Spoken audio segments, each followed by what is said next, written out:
Once upon a time in a small village, there lived a couple named Asani and Chiku. They were known throughout the village for their insatiable greed. Despite having a beautiful home and enough to live a comfortable life, they constantly craved for more wealth and possessions. Their hearts were consumed by their desires for riches, and they would stop at nothing to fulfill their selfish desires.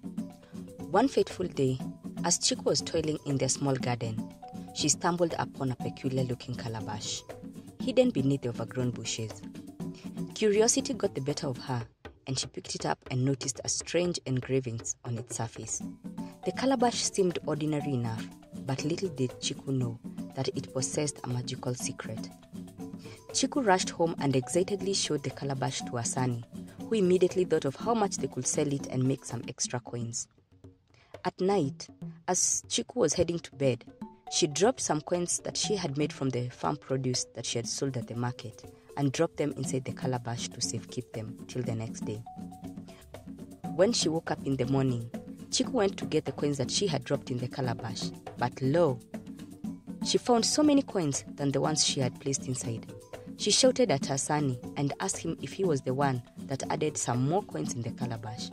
Asani was confused, as he did not place any coins in there. They counted the coins and realized that they had doubled. After removing every coin from the calabash, Asani dropped one coin in the calabash and immediately it doubled.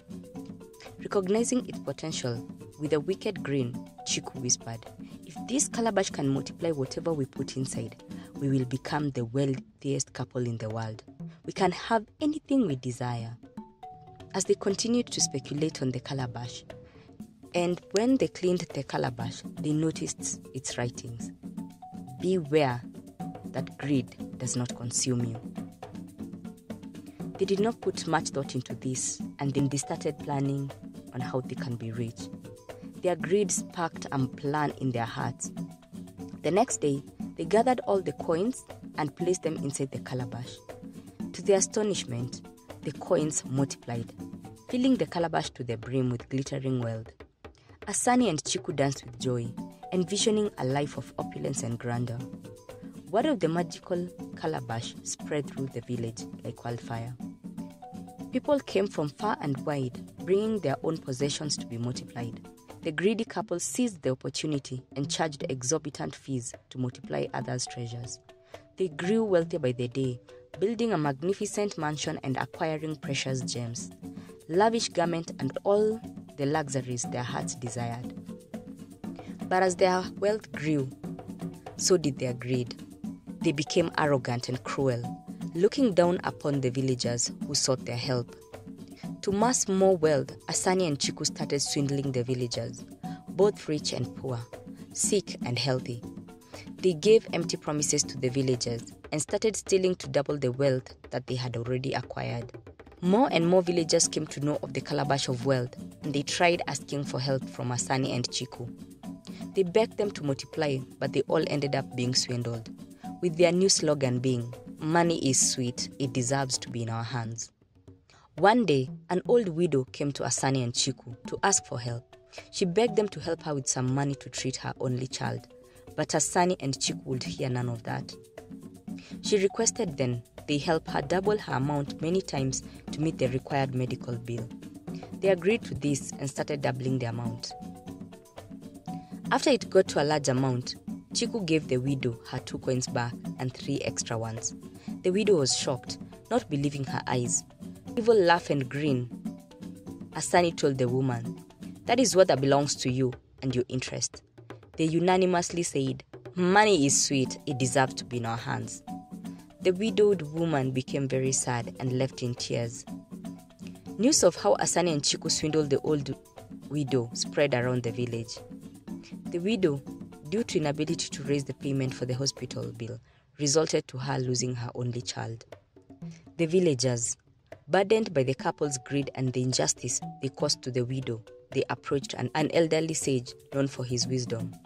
They pleaded with him to find a solution to their predicament. The sage, understanding the depth of the problem, agreed to help. The sage sought help from the gods and summoned Asani and Chiku. The couple, feeling superior to everyone, refused to heed the call. He had hoped that they would come and do the right thing to apologize to the widow. Soon, things started falling apart for Asani and Chiku. Chiku went to the market and no one would sell anything to her. All their workers stopped coming to work and they were left to do everything by themselves. Asani started falling ill and Chiku had no one else to help.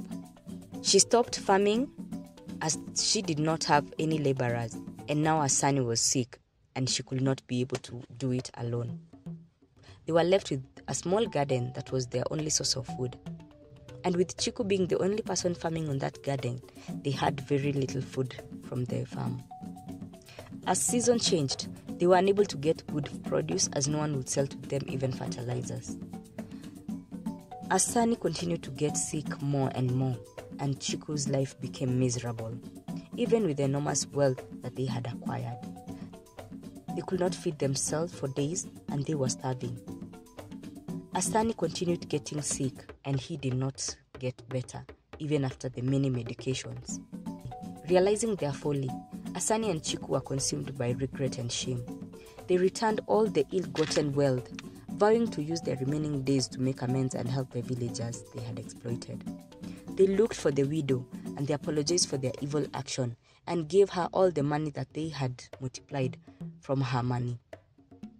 After they apologized, Asani suddenly got healed. And this is when they realized that they were the cause of his sickness.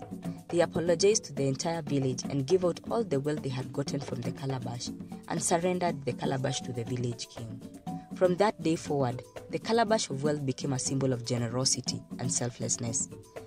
The villagers learned the importance of gratitude and sharing, for they understood that true wealth lies not in material possessions, but in the warmth of a compassionate heart. And the calabash brought in so much wealth to the village through the king. Thanks for watching, guys. Please subscribe to support the channel, like, comment, and share.